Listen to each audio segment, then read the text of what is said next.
Israel ने एक ही दिन में हमास और हिजबुल्लाह को बड़े झटके दिए। 31 जुलाई 2024 को तड़के सुबह हमास के मुखिया इस्माइल हानिये की ईरान की राजधानी तेहरान में मौत हो गई।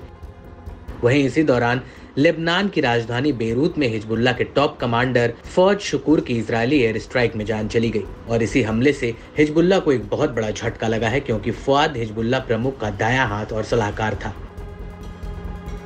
लेकिन अब हिजबुल्लाह ने भी इसका करारा जवाब दिया है। हिजबुल्लाह ने इजरायल के मेडजोवा सेटलमेंट पर दर्जनों ग्रेड टाइप रॉकेट से हमला किया। हिजबुल्लाह का कहना है कि उसने ये हमला शमा कस्बे पर आईडीएफ के हमले के जवाब में किया है, जहां पर कई नागरिकों की मौत हो गई है।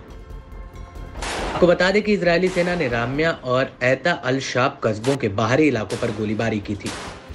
वहीं जब हिजबुल्लाह ने इजरायल पर हमला किया तो रस अल नकोरा, श्लोमी, हनीता और मेडजोवा में हवाई हमलों के सायरन बजने लगे। इस हमले को लेकर इजरायली मीडिया ने कहा कि लेबनान की तरफ से पश्चिमी अल जलील पर कई रॉकेट फायर किए गए। वहीं जब हिजबुल्लाह ये हमले कर रहा था तब इजरायल के लड़ाकू जहाज दक्षिणी लेबनान के हवाई क्षेत्र में घुसकर हमले कर रहे थे और इन जेट्स ने वादी हसन और ज़ेग्बीन, राम्या और ऐता अल शाब पर कई हवाई हमले की, जिसमें हिजबुल्लाह को भारी नुकसान होने की खबर है।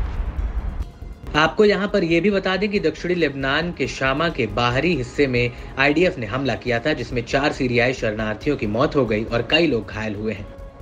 इस हमले को लेकर लेबनान के स्वास्थ्य मंत्रालय का कहना है कि हमले में 5 लेबनानी नागरिक भी घायल हुए हैं। वहीं हिजबुल्लाह कमांडर फौज शुकूर की हत्या पर हिजबुल्लाह प्रमुख हसन नसरल्लाह ने बड़ा ऐलान किया। नसरल्लाह ने कहा है कि हमारे कमांडर की हत्या का ऐसा बदला लिया जाएगा कि इजरायल रोएगा। इजरायल ने हमारे मिलिट्री चीफ फौज शुक्र और हमास के मुखिया इस्माइल हानिये की हत्या करके सभी रेखाएं पार कर दी हैं। इजरायल एक साथ सभी फ्रंट से एक बड़े हमले के लिए तैयार रहे।